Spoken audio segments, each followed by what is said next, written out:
पाहुयात पुढची बातमी। सिंधुदुर्ग जिल्ह्यामध्ये 55,000 हेक्टरवरती यंदाच्या वर्षी भाताची लागवड केली जाते। यापैकी सुमारे 10,000 हेक्टरवरती हळवी भात आता परिपक्व झालेले आहेत। जिल्ह्यामध्ये पावसाची संततधार सुरू असल्यामुळे भात कापणी योग्य झाला असला तरी शेतकऱ्यांना कापणीला सुरुवात करता येत नाहीये। जिल्ह्यामधील मोठ्या प्रमाणावरती भाताचं पीक हे क्षेत्र परिपक्व स्थितीत आहे। मात्र सततच्या पावसामुळे भाताचं पीक आडवं झालंय। जिल्ह्यामध्ये पुढील काही दिवस हलक्या ते मध्यम स्वरूपाच्या पावसाची शक्यता आहे। त्यामुळे शेतकऱ्यांमध्ये चिंतेचं वातावरण आहे। इथला आढावा घेतलाय आमचे प्रतिनिधी सदाशिव लाड यांनी।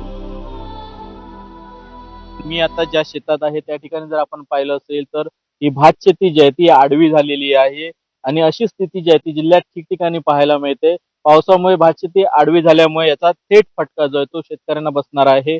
कारण मोठ्या प्रमाणात भात शेती आडवी झालेली आहे आणि त्यावर पावसाची संततधार जी आहे ती कोसळत आहे आणि त्यामुळे ही भात शेतीला कुठेतरी फुटवा येण्याची शक्यता आहे। आपल्यासोबत शेतकरी आहेत। सिंधुदुर्ग जिल्ह्यात किती हजार हेक्टरवर भात शेतीची लागवड केली गेलेली आहे आणि सध्या परिपक्व भात किती क्षेत्रावर आहे? जवळजवळ आज सिंधुदुर्ग जिल्ह्यामध्ये 55,000 हेक्टर क्षेत्र आहे आणि आज झालेले म्हणजे परिपक्व झालेले भात हे खरीप हंगामातील जवळजवळ 10 हेक्टर मध्ये आहे।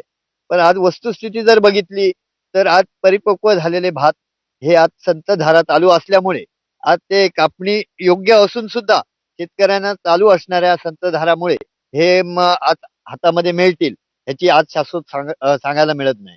सिंधुदुर्ग जिल्ह्यात बहुतांश ठिकाणी जी आहे ती भात शेती आडवी झालेली आहे आणि आडवी झालेली भात शेती जी आहे ती त्यावर जर पावसाची अशाच प्रकारे संततधार राहिली तर ती भात शेती जी आहे ती वाया जाण्याची शक्यता शेतकऱ्यांना सतावते आणि त्यामुळे शेतकरी जे आहेत ते सध्या धास्तावलेले आहेत। कॅमेरा पर्सन परेश सह सदाशिव लाड, वेंगुर्ले, सिंधुदुर्ग।